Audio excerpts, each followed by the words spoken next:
Chaque matin, le docteur Reda Swilamas se rend à l'hôpital Georges Pompidou. Mais ce spécialiste de la greffe pulmonaire, reconnu internationalement, a décidé de jeter l'éponge. Après plus de 20 ans au service des malades, sa carrière en France est bloquée. J'ai cherché, j'ai questionné, j'ai regardé, je n'ai commis aucune faute. Ce qu'on peut me reprocher aujourd'hui, de dire « Ah mais il ne travaille pas assez », c'est parce qu'on m'empêche de travailler et qu'on m'a placardisé. Arrivé d'Algérie en 1989, muni d'un doctorat de médecine, Reda Swilamas mène un parcours exemplaire. Il se forme en chirurgie thoracique, gravit les échelons.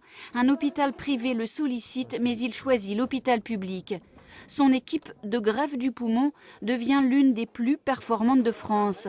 Auteur d'une thèse et de multiples publications scientifiques, il réalise en 2010 une première mondiale en testant cette couveuse à organes. Mais l'ascension s'interrompt curieusement.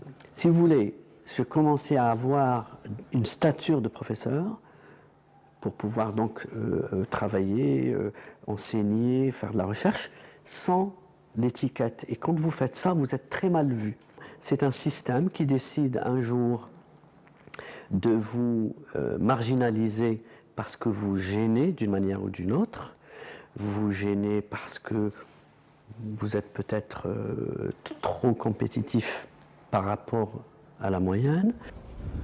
L'assistance publique, son employeur, n'a pas voulu répondre à nos questions.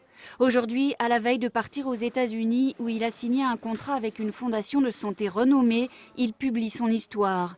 Une histoire faite d'excellence, mais aussi de brimades et de discrimination. Je ne suis pas dans les plannings, par exemple, alors que c'est une obligation, d'après ce que je sais. J'ai demandé à réintégrer ma place dans la chirurgie pulmonaire, on me l'a refusé. Je voulais reprendre cette fameuse chirurgie ambulatoire qui faisait venir beaucoup de malades, ça nous faisait beaucoup de publicité, ça marchait très bien. C'est resté lettre morte.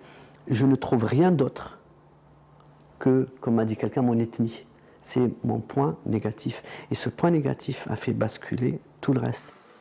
Un de ses collègues, lui-même professeur à l'hôpital, parle du docteur Swilamas comme d'un homme talentueux qui aurait dû accéder aux plus hautes responsabilités.